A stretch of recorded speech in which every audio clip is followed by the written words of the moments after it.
अस्सलाम वालेकुम दोस्तों, उम्मीद त सभु ख़ुशि ऐं ख़ैरियत सां हूंदव। जीअं त अॼु शमन अली मीराली जो एल्बम 24 ऐं हीअ एल्बम 1998 जो आख़िरी एल्बम आहे ऐं हिन जो कलाम केॾो ज़बरदस्त आहे। मूंसां प्यार करण वारा मूंखे विसारे न छॾिजो, मुंहिंजा पहिरीं यार प्यारा मूंखे विसारे न छॾिजो।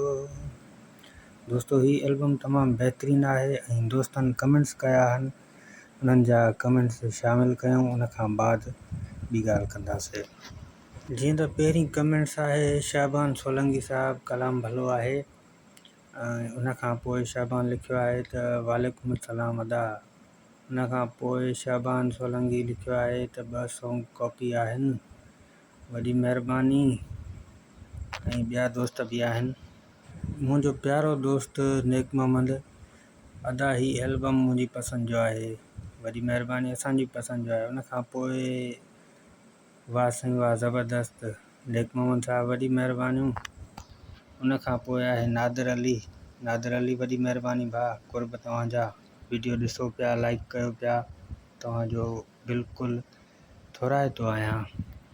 उनखां पोइ आहे शाहिद सहतो साहब, वॾी महिरबानी शाहिद, एल्बम 23 सुपर हिट आहे। उनखां पोइ साईं आसिफ अली शाह, हकीम भाई, एल्बम पहिरें खां शुरू कयूं, कुझु पहिरें खां शुरू कया हुया, पर काफ़ी दोस्तनि वरी चयो त जिथां कमु हले थो उतां ई कंटिन्यू रखो, माना विच मूं कमु न कयो। सो इन करे शुरू में जेके पोइ हिते एल्बम रहिजी विया आहिनि उहे बि ज़रूरु सभु ईंदा नंबरवार सां। फ़िलहालु हाणे जेको हलूं था 24 खां इनशाला 78 एल्बम ताईं कमु करे, उनखां बाद वरी पोइ ते ईंदासीं, जेके रहियल आहिनि उहे ॿुधाईंदासीं तव्हांखे। ॻाल्हियूं काफ़ी थी वियूं, सो एल्बम जे बारे में तव्हांखे ॿुधायां त एल्बम ही 1998 जो आख़िरी एल्बम आहे।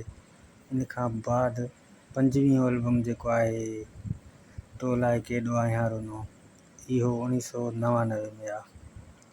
ऐं हिन एल्बम में जेके दोस्तनि खे कलामनि जो इंतज़ारु आहे त उहे कलाम हिन जा सभु ॿुधाईंदुसि मां। ऐं उन्हनि दोस्तनि जे लाइ ही प्रोग्राम आहे जिन्हनि खे कलाम त ॿुधल हूंदा आहिनि पर एल्बम जी ख़बर कोन हूंदी आहे। ही कमु उन्हनि जे लाइ स्टार्ट कयो आहे, काफ़ी दोस्तनि खे पसंदि आयो आहे। ऐं हिन जो पहिरियों कलाम आहे रुगो मुंहं जी खताउनि में थी नज़र, पंहिंजी जफ़ाउनि ॾे बि निहार फिरी। ही तमामु बहितरीनु कलाम आहे।